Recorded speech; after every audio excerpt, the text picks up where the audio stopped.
commercial.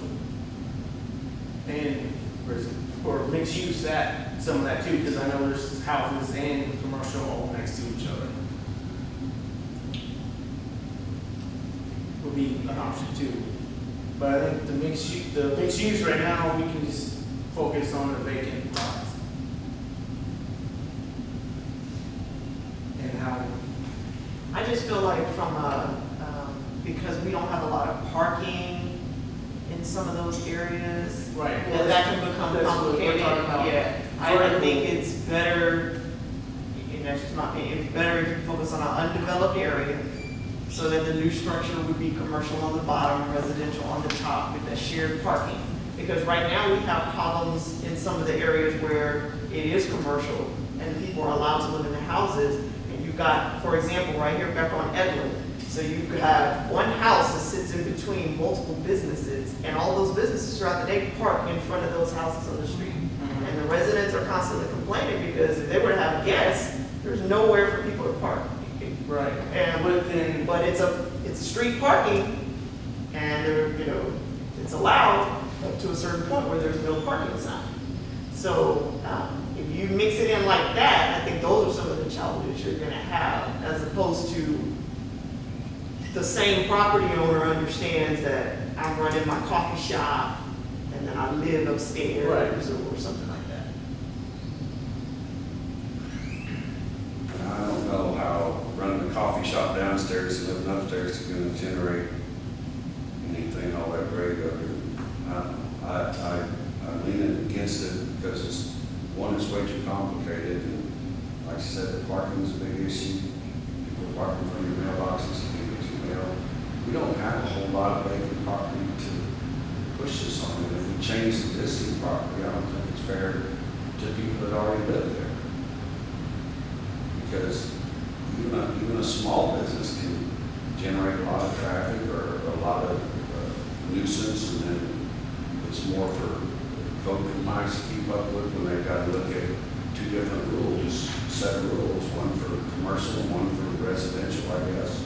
Maybe that's not the case, but I'm just not sure how you can pin it down to just be that mom and pop little store. Ideally, we don't want it to be a mom and pop store. Ideally, we want it to bring in real tax revenue for the city. it would be. You're gonna have a 7-Eleven and somebody living on top of it. I mean, not a 7-Eleven, but I know surveyors that have their business downstairs and upstairs. I know lenders that are branches that would love to have a branch and be able to live upstairs. Oh, like And when they generate $42 convert million. all residential neighborhoods to little businesses like architects and professional. I mean, stuff. my branch that I work for maybe meets 5 people in person a month. Everything else is online. Those 5 people, is it really ideal to go get a whole brick and mortar business just to meet 5 people a month? And they're usually the ones that aren't tech savvy, can't do our online application, can't do, et cetera. But we generate over $42 million a year. So if you're able to tax that, I think it's beneficial. There's really, well, the problem with any situation is it's going to get abused one way or the other. And you're not necessarily going to get all these fine, upstanding, professional type people that are going to come in here and do that kind of stuff. No, we're definitely gonna have the people that are living in there shopping at the electronic store or. But that's why we have ordinances, to Oh, take care of they're that, easy, those yeah. issues. That's why we have code compliance. If there is an issue like that, that's what we have all that for. The thing is to develop these vacant areas that mixed use can come in, say, hey, somebody wants to build a building with residential on top and commercial on bottom. That way we would have it already on the books. Yeah. If that was the case, that would give us an option. We're not talking about going everywhere, changing all the mixed use. We can just focus on these vacant lots for right now on this, is what we can do. And then if something else ever comes up, we can expand that. But I think everybody's wanting to go for is new development. Well, yeah, and if we start small, I'm for that. I don't want to see anybody else being put out and disrupted because of it. No, yeah, that's definitely not what we want to do. That's definitely not what we No, want. I know, nobody wants to do that. Right. It's just that Well, sometimes. they already did that when they changed it all to C1. They're already done that. Yeah. So now we're dealing with it. I'm not sure if y'all are familiar with what's going on in Dignity Hills. Dignity Hill. But, you know, what's basically happening is they're just dropping a whole bunch of commercial areas, rezoning everything, and basically pushing out the residents to the point that they don't have anywhere to live. And that's not what we want to do No. whatsoever. So I feel like if they would have gone about Dignity Hill a different way and respected the residents' long-term wishes, it could have worked out. Okay. But we've got Dignity Hill pushing out Starbucks, I think is one of them, right? Monique, they would not allow Starbucks to live in there whatsoever. That type of thing, I think it does generate profit down the long run for the city and stuff like that. I don't necessarily want to push out, but no one wants a 7-Eleven next door, I get it. Now Starbucks. I like Right, next door, but- I'm just trying to understand it, believe me. Yeah, I I just, get it. I didn't, because we moved to the city, because we lived in San Antonio for so long, we just couldn't stand it anymore. We moved here because it was residential, because it was quiet.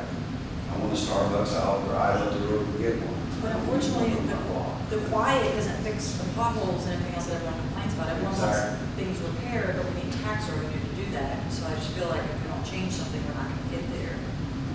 I'm willing to give it a shot. No, I mean, look, that's a thing we need to consider is, do we want to continue with this? This is an option of doing this, or do we let it go? Well, Because I if keep we beating the dead decide. horse, I keep beating the dead horse that people just don't understand mixed use. Right. And we need to be educated and we need to be guided through that process. And I keep asking for a professional to come and explain it to us, maybe have some workshops so that we can understand a little bit more about mixed use. I mean, we need to have the buy-in first from even our own committee before we can go out and try and change anything. You know, at this point, we can't even get, you know, the economic development group to kind of, you know, help us identify. No one wants to say anything. No one wants to say, oh, let's make this mixed use. No one wants to do that because they don't understand it. And therefore, you don't have buy-in. We're so far off. But We just don't have a clue. But the thing with that is, all that costs money.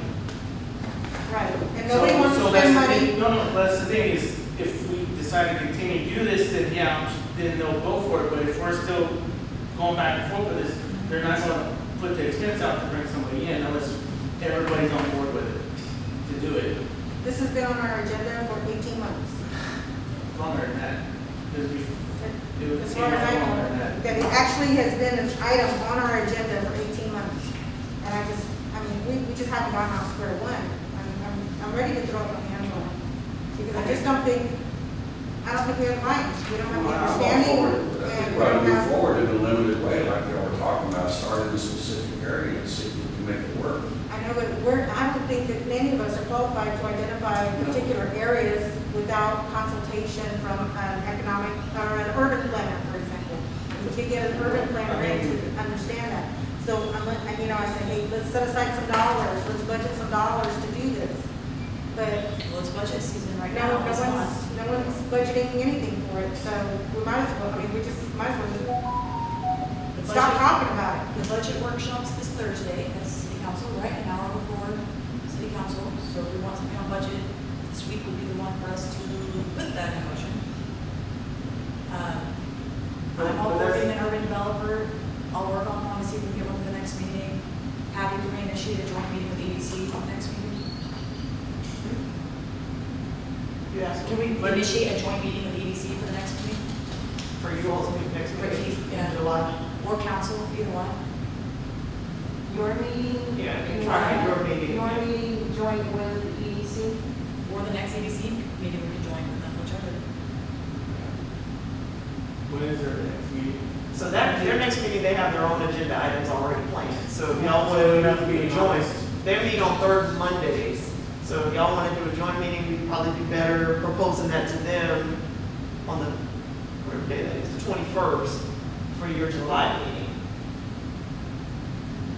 Julie, do you have an hour to spare tomorrow night, so we can put But the that's, but. budget meeting this Before Thursday we for city get to council? that, I mean, Wednesday or Thursday? Thursday, That's the city thing, council we- budget meeting.